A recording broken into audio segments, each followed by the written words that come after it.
नमस्कार बंधुरा रेवती रान्नाघरे सबाइके सुस्वागतम। आज आमी आपनादेर चिंगड़ी मालाई करे देखाबो। तो एखाने आमी 700 ग्राम चिंगड़ी नियेछि। चिंगड़ी माछटा देखतेई पाচ্ছ बंधुरा, एकटु चिंगड़ी माछटा बेश बड़ बड़ आछे। एगुलो आमी भालो करे परिष्कार करे धुए नियेछि। तो चिंगड़ी माछ किभाबे काटते होबे सेटा आमी आपनादेर देखिए देबो। तो चिंगड़ी माछ रान्ना करार जोन्नो आगे उपकरणगुलो आमी बोले निচ্ছি। फोड़নের জন্য এখানে আমি দারচিনি, গরম এলাচ, গোটা এলাচ 4-5টা নিয়েছি। আর এখানে এক মালা নারকেল আমি কুড়িয়ে নিয়েছি। 250 দুধ নিয়েছি। দুধটা আমি গরম করে জাল দিয়ে ঠান্ডা করে নিয়েছি। এখানে আমি 150 গ্রাম দই নিয়েছি। 250 গ্রাম পেঁয়াজ আমি পেস্ট করে নিয়েছি। 10-12টা কাঁচা লঙ্কা আমি পেস্ট করে নিয়েছি। এখানে আমি আদা রসুন পরিমাণ মতন পেস্ট করে নিয়েছি। তো এবার আমি আপনাদের এখানে নিয়েছি 15-20টা কাজু আমি নিয়েছি। তো আমি এবার প্রথমে আমি মাছটা আপনাদের কেটে দেখিয়ে দিই বন্ধুরা কেমন করে চিংড়ি মাছটা কাটতে হবে।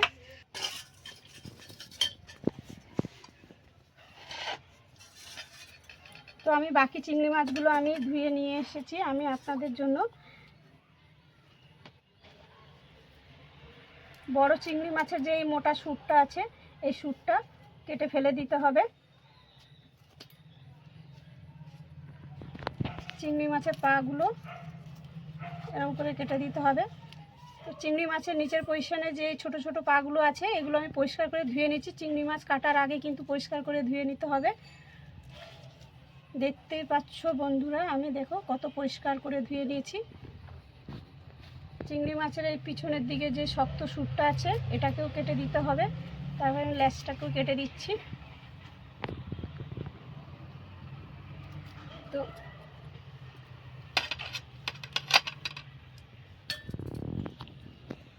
চিংড়ি মাছের মাথার মধ্যে একটা ময়লা থাকে, সেই ময়লাটাকে এইভাবে বের করতে হবে যাতে ঘিলুটা না বেরিয়ে যায়। তো এই যে চিংড়ি মাছের মাথার মধ্যে আমি এই ময়লাটা এইভাবে বের করে দিয়েছি। পিঠের মধ্যেও একটা ময়লা থাকে, দেখতেই পাচ্ছ এই যে বন্ধুরা, আমি এখানটা ভালো করে কেটে দিয়েছি। এই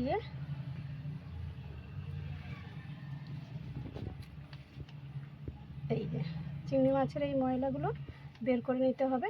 ব্যাস হয়ে গেছে। তো মাথায় আমি খোলাটা ছাড়াবো না, খোলাটা ছাড়ালে ঘিলুগুলো বেরিয়ে যাচ্ছে, তাহলে চিংড়ি মাছের কোনো টেস্টই থাকবে না। তো এইভাবে মাছটা কাটতে হবে। তো আমি বাকি মাছগুলো আপনাদের কেটে দেখাচ্ছি যাতে আপনাদের অসুবিধা না হয়।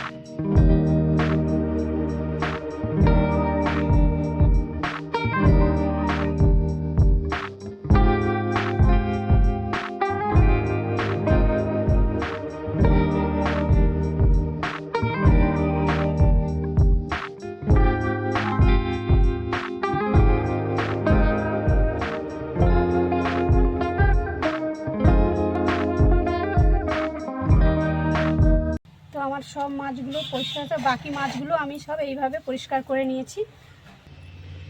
তো আমি বাকি মাছগুলো সব এরকম করে পরিষ্কার করে নিয়েছি।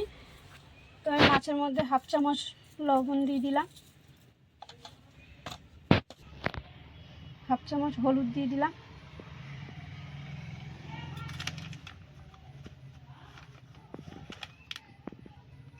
1/2 চামচ কাশ্মীর লঙ্কার গুঁড়ো দিলাম,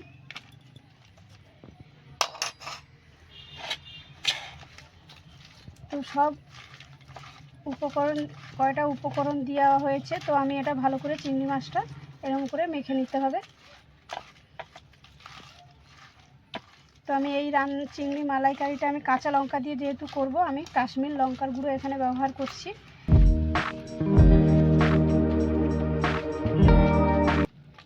এখানে আমার চিংড়ি মাছ আছে 700 গ্রাম।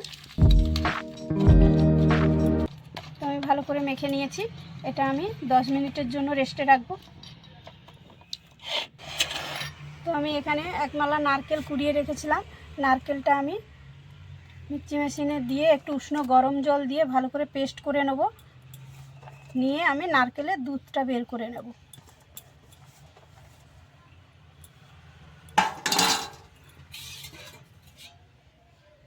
তো এখানে আমি উষ্ণ গরম জল দিয়ে দিলাম, দিয়ে আমি ভালো করে পেস্ট করে নেব। তো আমি নারকেলটা পেস্ট করে নিয়েছি।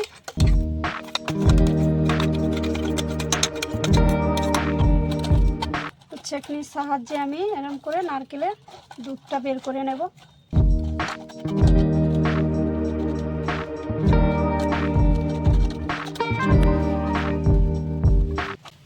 তো আমি দুধটা বের করে নিয়েছি। তো বাকি এই নারকেলের যে পেস্ট আছে এটা দিয়ে আপনারা অন্য কোনো তরকারিতেও দিতে পারো, তো এটা ফেলে দেবে না। তো আমার এখানে নারকেলের দুধটা লাগবে, তাই আমি নারকেলের দুধটা এরকম করে বের করে নিয়েছি। দেখতেই পাচ্ছ নারকেলের দুধটা আমি বের করে নেওয়া হয়ে গেছে আমার। তো আমি এই নারকেল পেস্ট করেছি, এর মধ্যেই আমি দিয়ে দিলাম 10-15টা মতন কাজু আমি ভিজিয়ে রেখেছিলাম।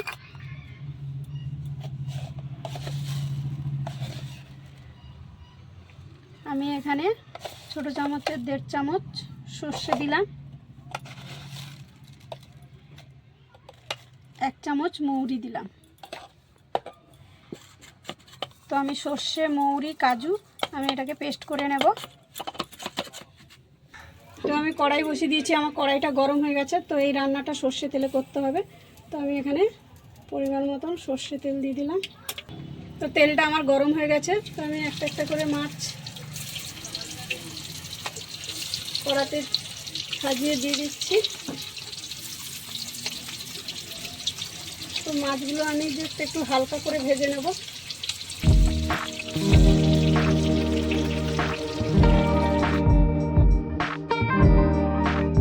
আমি উল্টিয়ে হালকা করে ভেজে নিচ্ছি।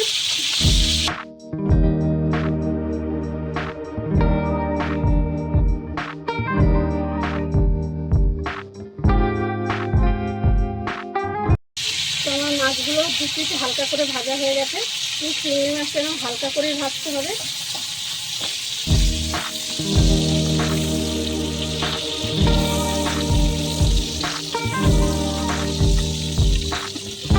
তো বাকি মাছগুলো আমি এরকম করে ভেজে নেব।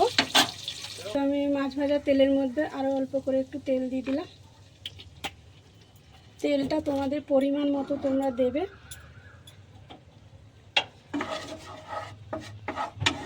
তো বন্ধুরা, আমি কিভাবে চিংড়ি মালাইটা রান্না করছি আপনারা ভিডিওটা প্রথম থেকে শেষ পর্যন্ত দেখো। ওই তেলের মধ্যে আমি 6টা এলাচ আর দারচিনি, একটু লবঙ্গ দিয়ে দিলাম ফোড়নে,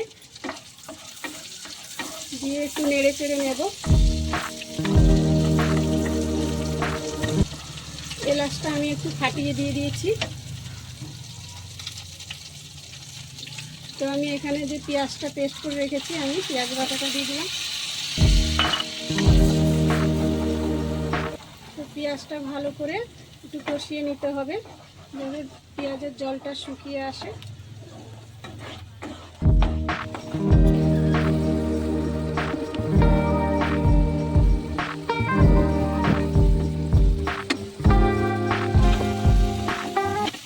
তো আমি পেঁয়াজটা 5-7 মিনিট কষিয়ে ভালো করে নিলাম। পেঁয়াজের জলটা অনেকটাই শুকিয়ে গেছে। আমি এখানে 1 চামচ আদা বাটা, 1 চামচ রসুন বাটা দিয়ে দিলাম, বেটে রাখা কাঁচা লঙ্কা। তো এই রান্নাটা কাঁচা লঙ্কা দিয়ে করতে হবে। তো আবারও ভালো করে আমি কষিয়ে নেব।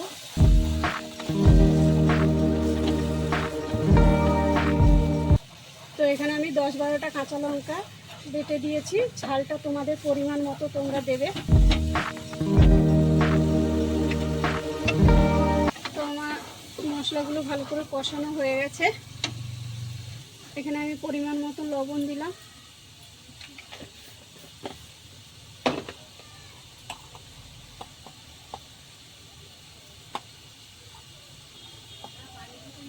হাফ চামচ হলুদ দিলাম,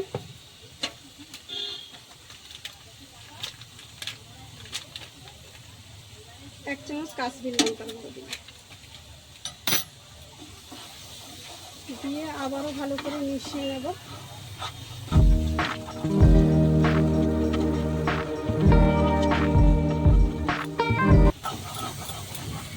তো আমার মশলাটা কষানো হয়ে গেছে। তো মশলার থেকে তেল ছেড়ে দিয়েছে। তো আমি এখানে টক দই দিয়ে দিলাম, ভালো করে মিশিয়ে নিচ্ছি। এখানে তো আমি এখানে 150 গ্রাম টক দই দিলাম, দিয়ে ভালো করে আমি মিশিয়ে নিচ্ছি।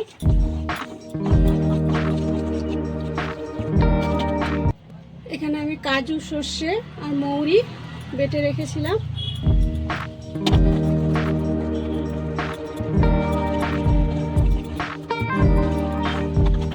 এটা আমি 2-3 মিনিট নাড়াচাড়া করে নেব।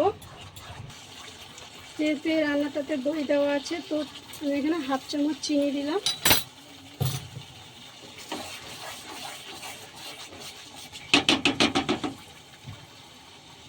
ওই 2-3 মিনিটের মধ্যে একটু ঢেকে ভালো করে কষিয়ে নেব।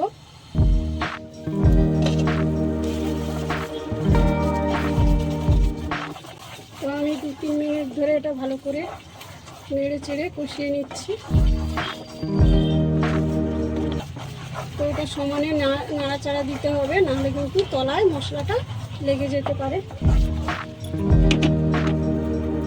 আবারও আমি 2 মিনিটের জন্য ঢেকে দিলাম একটু। দেওয়া হয়েছে। তো আমার মশলাটা কষানো হয়ে গেছে। তেল ছেড়ে দিয়েছে। তো তেল ছেড়ে দিলে বুঝতে হবে যে মশলাটা ভালো করে কষানো হয়ে গেছে। তো আমি এখানে এবার কষানো হয়ে গেছে, এবার আমি নারকেলের দুধটা দিয়ে দিলাম।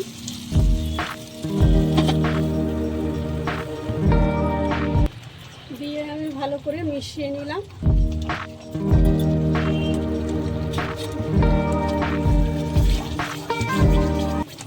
তো এই রান্নাতে জল ব্যবহার করা যাবে না, তো আমি এখানে 250 গ্রাম দুধ জাল দিয়ে রেখেছিলাম। তো আমি এখানে 250 গ্রাম দুধ অ্যাড করে দিলাম। দিয়ে ভালো করে মিশিয়ে দিলাম।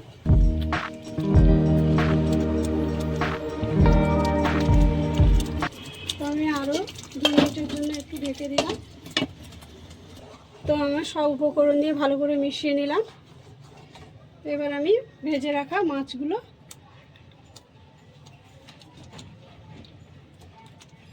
দিয়ে দিলাম।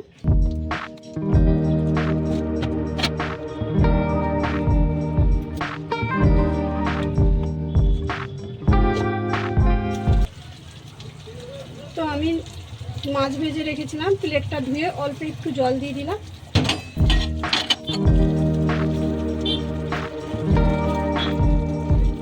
এবার আমি 4-5 মিনিট ঢেকে রাখবো।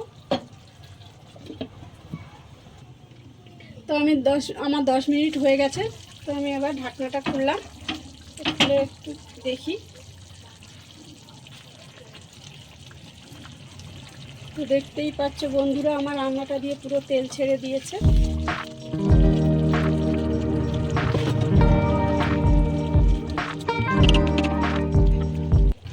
তো সবশেষে আমি এখানে 1/2 চামচ গরম মশলা দিলাম।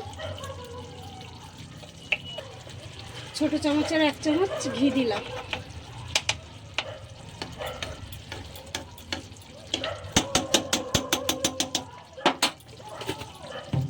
তো সবশেষে আমি গরম মশলা ঘি দিয়ে ভালো করে আবার মিশিয়ে নিচ্ছি।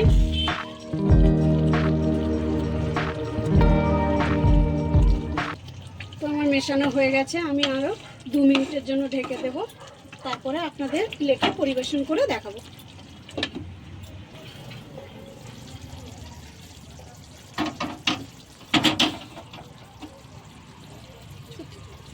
তো আমার রান্নাটা হয়ে গেছে। তো আমি দেখিয়ে দিলাম রান্নাটা কত সুন্দর হয়ে গেছে। তো এবার আমি আপনাদের প্লেটে পরিবেশন করে দেখাবো। তো আমার রান্নাটা হয়ে গেছে।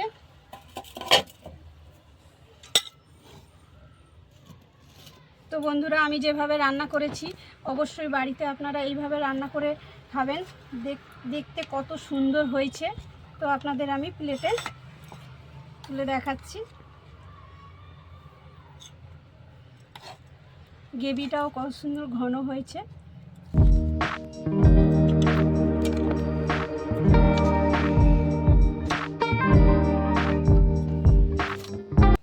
তো বন্ধুরা, আমি চিংড়ি মাছের মালাইকারি প্লেটে পরিবেশন করে আমি দেখালাম। তো আপনারা অবশ্যই এইভাবে, আমি যেভাবে বানিয়েছি অবশ্যই আপনারা এইভাবে বাড়িতে বানিয়ে খাবেন। তো এটা গরম ভাতে খুব ভালো লাগে। এই ভিডিওটা যদি আপনাদের ভালো লেগে থাকে তাহলে আমার চ্যানেলে একটা লাইক, কমেন্ট, শেয়ার করে আমার পাশে থাকবেন বন্ধুরা। দেখা হবে আবার পরের কোনো রেসিপি নিয়ে। Bye, tata.